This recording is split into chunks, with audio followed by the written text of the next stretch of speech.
A paz do Senhor Jesus Cristo. Seja bem-vindo a mais uma videoaula para a glória de Deus, né, da nossa escola bíblica. Você que faz parte do Ministério Avivar é Preciso, de perto, de longe, né, gostaria de continuar com você. Hoje a aula 2, vamos dar sequência, né.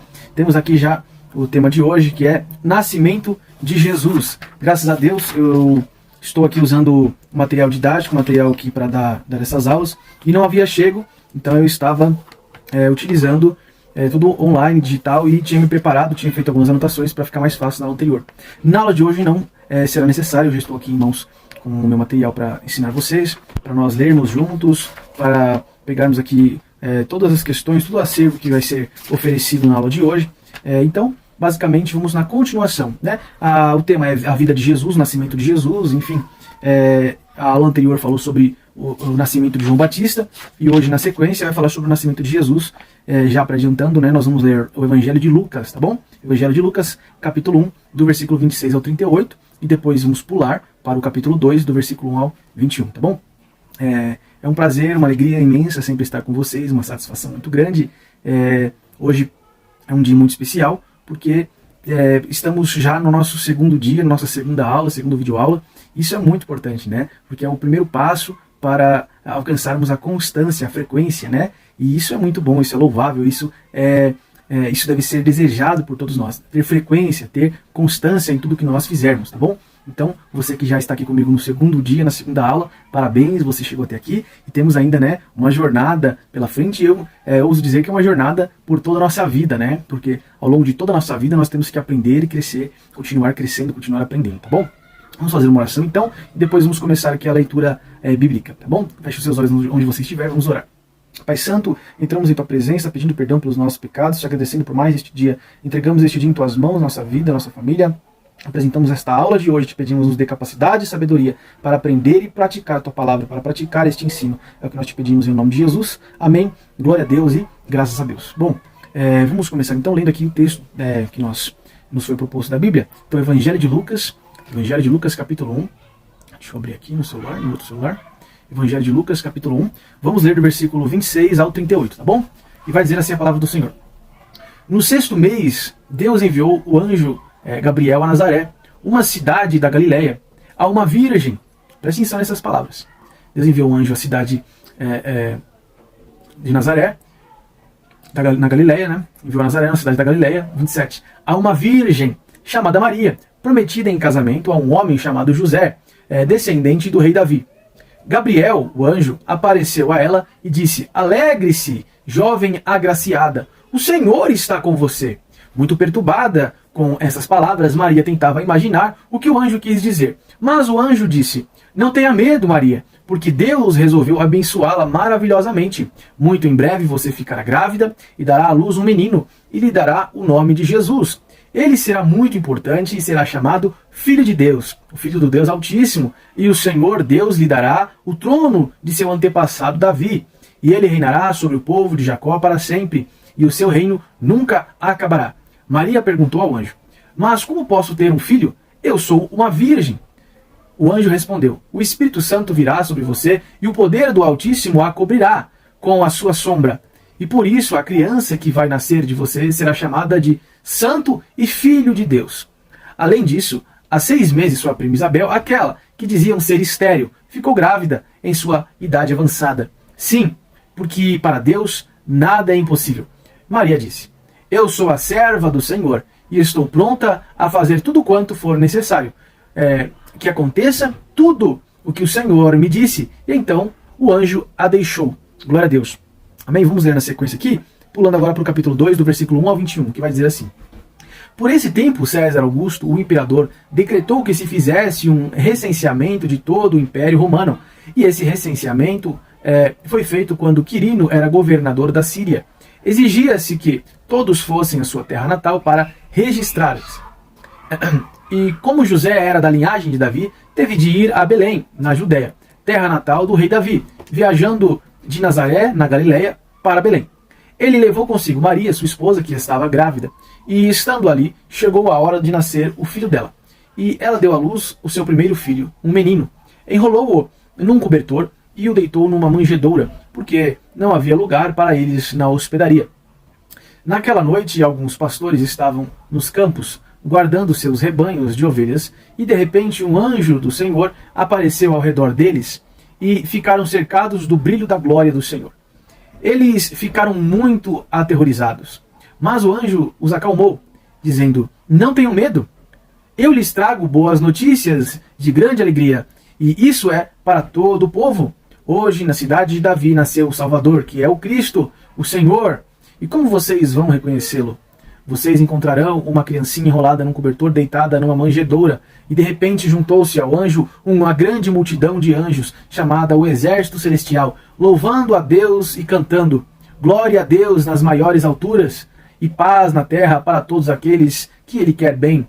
Quando os anjos voltaram para os céus, os pastores disseram uns aos outros: vamos a Belém. Vamos ver essa coisa maravilhosa que aconteceu, a respeito da qual o Senhor nos falou. E eles correram para lá e encontraram Maria e José, e lá estava a criancinha deitada na manjedoura. Depois de o verem, os pastores falavam a todos o que havia acontecido, e o que o anjo lhes havia dito a respeito daquele menino. E todos os que ouviam a história dos pastores ficaram admirados. E Maria, porém, guardava todas essas coisas em seu coração, e muitas vezes refletia sobre elas.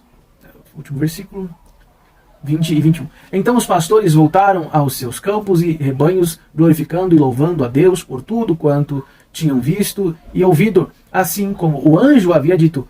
8 dias depois, na cerimônia de circuncisão do menino, deram-lhe o nome de Jesus, como o anjo já tinha dito, antes mesmo que ele nascesse. Glória a Deus. Até aqui. Que bênção, né?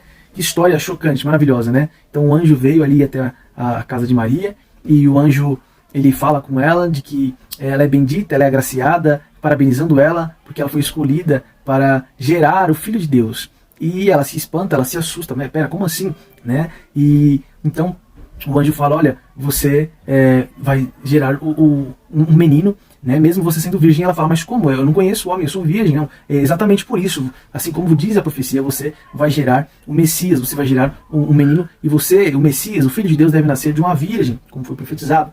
Então, ali começa ali o cumprimento dessa profecia, onde fala o nome dele será Jesus, e ele começa a dar as diretrizes, dizendo: olha, a sua prima Isabel, né, que é a esposa de Zacarias, ela está grávida. Aquela mulher que todos conhecem por ser estéril, por já estar numa idade avançada, mas ainda não ter filhos. Então, justamente ela está grávida, sua prima, já de 6 meses. E o nome do menino será João Batista. João Batista, ele recebeu a autoridade do Espírito de Elias para anunciar a vinda de Jesus. Ele preparava o povo, preparava o caminho para o Senhor, pregando arrependimento, batizando na água para arrependimento, para que Jesus, né, o primo de João, fosse pregar a palavra. Então, o Senhor, ele é maravilhoso, né? Olha como isso é glorioso. Vamos dar sequência lendo agora, então.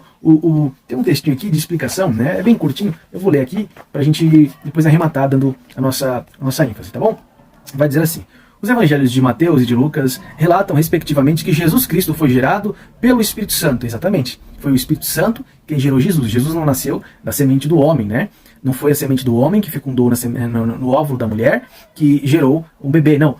A Bíblia é clara em dizer que a sombra do Espírito Santo cobria Maria, e o poder do Espírito Santo, a virtude do Espírito Santo, foi quem gerou Jesus ali no óvulo, né, no ventre de Maria, tá bom? Então a Bíblia, ela enfatiza em dizer que Jesus foi gerado pelo Espírito Santo, para que cumprisse a profecia que diz que o Messias, o Cristo, nasceria de uma virgem. Então o anjo apareceu a Maria e anunciou para aquela jovem que ela conceberia do Espírito Santo, sem que houvesse intervenção de um pai humano. Glória a Deus, né? Até aqui tá claro para todos. Neste caso, ambos os evangelistas enfatizam que Deus operou milagrosamente para que Jesus viesse ao mundo. A inexistência de um pai humano e a cooperação da Virgem Mãe não são relevantes neste processo. De sua mãe, Jesus nasceu como homem, e pelo ato criador do Espírito, a sua humanidade tornou-se a oportunidade que a raça humana precisava para ter um verdadeiro recomeço na comunhão com Deus. Ou seja, está dizendo que Jesus nasceu por um milagre. Então veio o Espírito Santo e ele operou um milagre no ventre de Maria, e através da operação daquele milagre nasceu Jesus. E só que Jesus, ele não era somente espírito, ele não era somente filho de Deus, ele tinha carne, ele foi concebido em Maria, então ele foi ali a oportunidade, através de Jesus, né, 100% Deus e 100% homem. Então, como 100% homem, ele deu a oportunidade para a humanidade de pagar por todos os nossos pecados. Então Jesus na cruz, ele carregou toda a nossa culpa, toda a nossa consciência pesada, toda a nossa aflição, todo o nosso sofrimento, todas as nossas dores, todas as nossas enfermidades, todos os nossos problemas estavam sobre ele, naquela cruz, naquele dia fatídico, tá bom? Então está dizendo que foi a oportunidade de um recomeço na comunhão com Deus. Então foi através desse nascimento. Então por que é importante o nascimento de Jesus? Porque se Jesus não tivesse nascido, como ser humano, né, não poderia ser perdoado o pecado da humanidade. Por que isso? Porque existem 3 níveis de vida na criação. Deus criou, vamos lá, começar do terceiro. Deus criou a planta. A planta está viva. A planta se alimenta dos raios solares, da água do solo, né? E ela faz fotossíntese. Ela pega um gás carbônico e transforma, né, em oxigênio. A planta está viva. Ela faz parte do ecossistema da Terra. Então, é o terceiro nível de vida, né? A planta, os vegetais. O segundo nível de vida seria o animal irracional, né? Então Deus criou, quando ele criou a Terra, ele criou os animais. Ele disse para os mares, produzam peixes, produzam alma vivente. Então, o mar criou, pelo poder que Deus outorgou, o mar criou seres vivos. E aí o Senhor disse para que o céu criasse animais que voassem. Então, né, da terra saíram aves. E ele falou para a terra, criem animais terrestres, bestas, né, o leão, um urso, uma lince da montanha. Então, ali foi criando leopardo, tigre, onça. Então a terra foi produzindo animais predadores, né, e herbívoros. Então, tudo isso foi sendo criado ali quando Deus criou o planeta com o poder da sua palavra. Ele só declarava e aquilo ia se criando, ia se formando. E ele falava, mar, crie peixes, crie seres vivos, terra, crie. E ali foi nascendo, foi se formando os animais. Então, esse é o segundo nível de vida. Agora, o primeiro nível de vida foi quando Deus criou Adão e Eva. E quando Deus criou Adão e Eva, ele criou dentro dele. Formou depois um boneco de barro. E a Bíblia fala, Deus criou, e depois a Bíblia ela repete. Agora Deus formou. Então Deus forma para aquilo que ele já havia criado dentro dele. Então a gente cria aquilo que a gente não vê. A gente cria aquilo que a gente não toca. A gente cria aquilo que a gente não pode pegar, que a gente não pode usufruir. Mas já está criado dentro de nós. Deus já tinha gerado Adão e Eva dentro dele. Então depois Deus pega e agora ele transforma, ele materializa, ele dá forma para aquilo que ele já havia criado. E ele sopra aquilo, ele põe aquilo dentro daquilo do boneco de barro, né, vamos dizer assim, a grosso modo. Então Deus sopra nas narinas daquele bonequinho de barro e ele dá vida para Adão primeiro. E depois Eva já havia sido criada. Deus criou macho e fêmea, mas depois ele formou primeiro só o homem. E depois ele formou Eva. Por que Adão ele precisou, né, de uma companheira? Porque Adão já tinha uma companheira quando foi criado. Então quando ele foi formado, né, ele sentiu falta de Eva, porque ele sentia saudade. Então ali Deus ele forma também, pega da costela de Adão e a partir dali ele forma Eva, tá bom? Então, quando Deus cria Adão e Eva, ele cria toda a humanidade no DNA, né, no sangue, no DNA, nas células de Adão e Eva. Então, quando Adão e Eva pecou, toda a humanidade pecou. Entendeu? Então, quando o meu pai ele faz uma coisa errada, aquilo passa hereditariamente para toda a linhagem. Então, quando eu me limpo, a partir de mim, quando eu aceito Jesus, a partir de mim, a maldição é quebrada para todos que virão depois. Entendeu? Então, quando Adão e Eva foram criados, Deus criou o terceiro nível de vida. Agora são animais racionais, são animais inteligentes que podem escolher, né, depois do pecado, escolher entre o bem e o mal. Mas já tinha o livre-arbítrio, porque Adão pode escolher pecar ou não. Qual foi o pecado de Adão? Foi desobedecer ao Senhor. O pecado em si não é comer, né, o fruto da ciência do bem e do mal. O pecado foi desobedecer a uma ordenança que Deus deu. Porque o mandamento, a ordem que Deus dá, ela é para o nosso bem. O limite que ele nos é imposto, ele é para o nosso bem. Ele não é para nos limitar, para que nós sejamos castigados, para o nosso mal, para ser tortuoso. Não, o limite, ele é para o nosso bem. Ele é para preservar o nosso bem, entende? Então, a Deus, ele colocou um limite ali para Adão e para Eva, não comam desse fruto. E eles romperam, eles desobedeceram, e a desobediência é pecado. Então, ali começou o primeiro pecado na história da humanidade, né? Enfim, então esse primeiro nível, ele é o nível do ser humano, do homem racional. E quem pecou? Foi Adão. Adão é o quê? Primeiro nível. E a Bíblia é clara quando ela diz que o salário, a recompensa do pecado é a morte. Deus ele disse, se você comer desse fruto, não come, Adão, não come. Porque se você comer, com certeza você vai morrer. E por que não morreu? Porque Deus é misericordioso demais. Deus ele é misericordioso demais. Deus ele ama a gente demais. Então ele matou um animal e ele iniciou o culto a Deus, né, do perdão, a expiação pelo pecado. Então ali o próprio Deus ele sacrificou um animal em expiação, né? A gente acredita que foi um cordeiro, né? Deus ele então sacrifica ali um cordeiro em expiação pelo pecado de Adão e Eva, ensina a eles esta prática. E ele pega a pele do animal, a lã ali provavelmente, e fez roupas para que Adão e Eva se vestissem, né? Porque agora eles tinham a malícia, a noção da nudez, né? E o Espírito Santo que os cobria para não sentir frio, ele saiu, porque onde habita o pecado não habita o Espírito Santo. Quando as trevas entram, quando a gente abre as portas para o mal, né, para entrar no nosso coração, para quem estava no dia das crianças vai lembrar dessa, para a sementinha, o carocinho da melancia entrar no nosso coração, o Espírito Santo tem que sair. Então, quem pecou foi primeiro nível, mas o animal sacrificado é segundo nível. É como se fosse uma nota de 20, uma nota de 50 e uma nota de 100. Quem está devendo é 100 reais, mas ele pagou com 50, sempre vai estar em débito. Sempre vai estar em débito, nunca vai pagar 100%. Sempre vai estar em pecado, né? Nunca vai estar 100%. Então, o que Jesus fez? Jesus, quando ele nasceu homem. Ele nasceu de uma mulher virgem, foi um milagre. Ele nasceu homem. Então, quando Jesus nasce, né? Jesus nasce 100% homem, 100% Deus, mas 100% homem. E por causa disso, ele garantiu, ali na cruz, quando ele fez o sacrifício vicário, né? Vicário significa, podemos colocar aqui como substituto, né? Foi substitutório.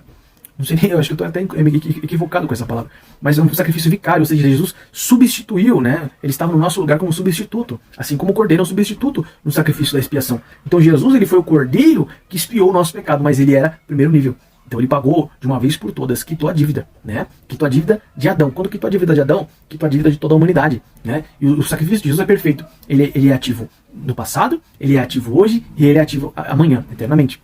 Então, se você pecar hoje, você pode ter perdão dos seus pecados. Se você pecar daqui a um ano, você pode ter perdão dos seus pecados. Não porque você merece. Não estou dizendo que você tem que pecar, que pode pecar, não pode, tá? Mas se acontecer e se você pecar, tá repreendido isso, que nunca aconteça. Mas se você, por algum motivo, ficar ofendido, ficar magoado, você pode pedir perdão a Deus e perdoar, se reconciliar com quem seja. Ou qualquer outro tipo de pecado também. Então, você pode encontrar o perdão do seu pecado. Como? Porque você já foi perdoado. Lá na cruz, Deus não vai te perdoar. Deus não vai te curar. Deus não vai te dar vitória. Deus não vai mudar a sua família. Deus não vai mudar o seu casamento. Deus já fez lá na cruz. Você ativa isso. Isso aqui é uma chave, isso aqui é um segredo. Tá? Muita gente que não conhece a Bíblia nunca vai entender. Jesus já fez o milagre que você precisa. E o que nós fazemos hoje? Nós ativamos, nós ligamos, nós conectamos. O que é ligado na terra é ligado no céu. Entende? As coisas com Deus são simples. Então, o sacrifício de Jesus foi perfeito. Ele foi o nosso substituto, né? Um sacrifício vicário e expiatório. Ou seja, ele expiou o nosso pecado. E a expiação é justamente essa substituição. Ele morreu no nosso lugar, né? Ele morreu, foi um sacrifício para o perdão dos nossos pecados. Então, ali quando Jesus, né, ele fez aquele sacrifício, ele morreu pagando a dívida em primeiro nível. Foi o sacrifício perfeito. Por isso que aqui o texto está dizendo assim, e foi um verdadeiro recomeço na comunhão com Deus. Ou seja, se Jesus estivesse vindo só como Deus, ele não poderia morrer. Porque não foi Deus quem pecou, né? Perceba, Deus está acima dos três níveis. Não foi Deus quem pecou, foi o homem. Então, Jesus, né, Deus se fez homem, ele encarnou no ventre de Maria, se fez carne, e por causa disso, o sacrifício dele foi tão perfeito que foi um verdadeiro recomeço para a humanidade, para acessar a comunhão com o Senhor. Amém? E diz assim ainda, na verdade isso é tudo o que pode ser dito, pois a entrada do Deus infinito em sua criação é algo que não pode ser descrito, da mesma forma como o próprio ato da criação não pode ser relatado, visto que é uma questão de fé. Ainda assim, é a maior revelação do amor de Deus pelo ser humano, a maior de todas as suas criações. Deus nos amou de tal maneira que deu o seu melhor para que fôssemos livres e pudéssemos desfrutar de uma comunhão plena com Ele. Glória a Deus. Então, Deus, né, através do sacrifício de Jesus, ele fez essa reconciliação. E aqui, deixa eu só ver de novo aqui. Na verdade, isso é aqui, sim. Está dizendo que nós não podemos descrever, né, o sacrifício de Jesus, de tão grandioso que ele é, e nem a criação, que também foi algo, a criação da humanidade, a criação do planeta Terra, porque tudo isso nós sabemos pela fé. E mesmo sendo pela fé, o texto aqui afirma de forma maravilhosa, muito categórico, muito assertivo, dizendo que o melhor exemplo, a melhor revelação de que Deus nos amou, né? Que Deus entregou o seu Filho. Deus nos criou acima dos animais, nos criou acima das plantas, nos criou com autoridade, com intelecto, nos criou com capacidades, com poderes, nos criou com acesso a coisas incríveis, nos entregou esse mundo para nós vencermos. Você é um campeão, você está aqui para vencer, você está aqui para prosperar, você está aqui para conquistar. E o que você fizer, qualquer coisa que você fizer, vai dar certo, porque já deu certo lá na cruz, entende? Então é perfeito. Bom, vamos dar continuidade. Depois eu vou passar aqui para vocês, aqui para nós meditarmos, tá? O que acontece? Aqui vai ter questões que a gente até falou nas aulas anteriores, né? Na aula anterior, né? Eu estou aqui pela fé em várias aulas, né? Sobre o que nós deveríamos memorizar. O versículo de hoje, né? Para hoje, eu deveria ter lido no começo, mas foi um erro meu, tá? Mas você me perdoa aí e leia comigo aqui. Lucas capítulo 1, versículo 37. Esse é o verso que nós vamos decorar, tá bom? Lucas capítulo 1, 37. Então eu vou ler aqui 2 vezes e você anota para você memorizar, tá bom? Tem que ser uma coisa gravada, você tem que ler, você tem que lembrar, anota num pedaço de papel, passa a semana lendo, tá bom? Para que fique registrado na sua cabeça. Então vai dizer assim: porque para Deus nada é impossível. Não é difícil, né? Porque para Deus nada é impossível. Então isso tem que estar gravado na sua cabeça. Eu quero que acabe essa aula, você ponha assim no seu status do Instagram, no seu status do WhatsApp, que você poste, mande no grupo da igreja, onde você puder mandar. Mande lá assim: porque para Deus nada é impossível. Porque para Deus nada é impossível, tá bom? Eu vou estar esperando. Tem aqui algumas coisas pra gente fazer, tá? Depois eu vou querer saber se você fez aquele caderninho de oração, tá? Eu quero saber se você fez um caderninho de oração. Bom, o que acontece? Eu tenho aqui ainda, pra gente fazer uma análise, né? Que eles chamam aqui no estudo bíblico de explorando as escrituras, tá? Então o que vai acontecer? Eu vou ler aqui pra vocês e depois a gente vai fazer um comentário em cima do texto, tá bom? Não é muito grande, tá? Mas eu creio que vai ser bênção para nós, tá bom? Então eu vou ler aqui, você presta atenção aí, vai dizer assim: quando Isabel estava grávida de 6 meses, o anjo Gabriel apareceu a Maria, estando ela noiva de José. Ele disse que Maria ficaria grávida e daria à luz um menino, que se chamaria Jesus. Este seria filho de Deus e rei, como seu antepassado Davi. Maria ficou surpresa e disse: isso não é possível, porque eu sou virgem. E nesse tempo Maria ainda não era casada com José. Os casamentos eram uma espécie de acordo entre as famílias, e Maria havia sido prometida a José em um tipo de noivado. Isso aqui é muito interessante, eu esqueci de falar disso. Nossa, muito bem colocado. Deixa eu até marcar aqui. Onde eu pus minha caneta? Pra eu voltar aqui no lugar certo. Peraí. Aqui. Beleza. Então, é exatamente isso. Os casamentos eles eram arranjados. Então, Maria, ela foi prometida para José em casamento. Deus ali, ele usou esse costume, essa tradição para que fosse prometido. E exatamente nesse negócio do dote, de combinar, não, meu filho casa com a sua filha, vamos fazer assim, e ali foi o que aconteceu. Tá? União de 2 famílias, casamento arranjado. Isso é muito interessante a gente saber, tá bom? Então são épocas diferentes, né? Mas fica assim, então vamos continuar aqui. Vai dizer assim: desse modo, naquele momento, seria impossível que Maria tivesse um filho, né? Por quê? Porque justamente não eram casados, né? Foi prometida em casamento, tá? Deixa eu só arrumar aqui. Vamos lá. Vai dizer assim: então o anjo explicou que a criança seria concebida pelo Espírito Santo, porque o menino seria santo e filho de Deus. O anjo disse também a Maria que para Deus nada é impossível. Maria aceitou o desafio e desejou que se cumprisse nela o que o anjo havia dito. Um tempo depois, como o anjo havia dito, Maria ficou grávida por intermédio da obra do Espírito Santo. Perto da época do parto, o imperador César Augusto decretou que todas as pessoas voltassem à cidade onde nasceram para o recenseamento, e por isso José foi com Maria até Belém, na Judéia. José era da família de Davi, né? Então em Belém chegou o dia de a criança nascer, e por não encontrarem lugar em nenhuma estalagem, Jesus nasceu e foi colocado em uma manjedoura. Próximo dali, os pastores apacentavam seus rebanhos, e quando um anjo do Senhor apareceu e disse-lhes que o Salvador havia nascido na cidade de Belém, e naquela mesma noite estavam em uma manjedoura. No mesmo instante apareceu uma multidão de outros anjos que cantavam hinos de louvor a Deus, dizendo: glória a Deus nas maiores alturas do céu, e paz na terra para as pessoas a quem Ele quer bem. E quando os anjos foram embora, os pastores decidiram ir a Belém para ver o Salvador, e chegando ali encontraram Jesus na manjedoura, como o anjo havia dito. Os pastores ficaram admirados e voltaram para os seus campos, cantando hinos de louvor a Deus pelo que tinham ouvido e visto. O maior milagre de todos começou em Belém e tem a sua completude em cada um de nós. A salvação do pecado e da morte eterna é o maior milagre que Deus operou. Vou ler essa parte de novo. A salvação do pecado e salvação da morte eterna é o maior milagre que Deus operou. Cristo iniciou um novo tempo na história da humanidade. Ele nos deu vida nova e um novo começo, uma união nova com Deus. Por intermédio de Cristo, toda a humanidade tem agora a oportunidade de se aproximar de Deus e receber o perdão de seus pecados. Nestes últimos dias, o Senhor tem usado a vida de homens pequenos e imperfeitos, como nós, para anunciar a sua mensagem, assim como também os grandes pastores que precisaram... Vamos cortar essa pergunta aqui. Nestes últimos dias, o Senhor tem usado a vida de homens pequenos e imperfeitos para anunciar, assim como os pastores que presenciaram aquele grande milagre e a boa notícia da salvação. Deus realiza coisas espantosas e cegos veem, surdos ouvem, aleijados andam, e Ele usa os seus servos para a sua glória e manifesta a sua grandeza a todos os que creem, independente do tempo e do lugar. Glória a Deus. Então, o maior milagre foi a salvação, né? O perdão dos pecados e esse novo recomeço, né? Então, a salvação, né, e o perdão dos pecados, eles nos trazem a vida eterna. Então, fomos livres, fomos libertos da morte eterna, da condenação eterna ao inferno.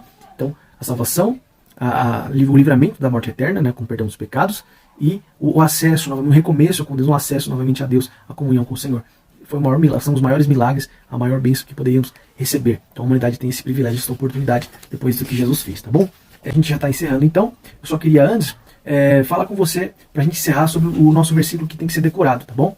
Eu só queria antes falar com vocês do versículo que nós temos que memorizar, decorar, tá bom? Lucas 1,37. Porque nada é impossível para Deus, ou seja, tem traduções aqui que dizem, porque todas as coisas são possíveis para Deus, tá bom? Então, o que é possível ou impossível é o que não pode ser realizado, ou o que pode ser realizado. Possível é o que pode ser realizado, e impossível é o que não pode ser realizado, não pode ser feito. Isso não pode ser feito, não tem como, não tem meios, não tem como fazer isso. Não tem coisas que são impossíveis, não tem como a gente fazer, né? Eu gosto muito daquela história lá em Evangelho de João, capítulo 11, quando Jesus vai ressuscitar Lázaro. Ele chega no quarto dia, depois que Lázaro morreu, e era impossível, não podia ser feito. Ninguém podia falar para Lázaro ressuscitar. O que a gente podia fazer? Remover a pedra, abrir a porta. Então eles removeram aquela pedra pesada, e Jesus fez o que era impossível.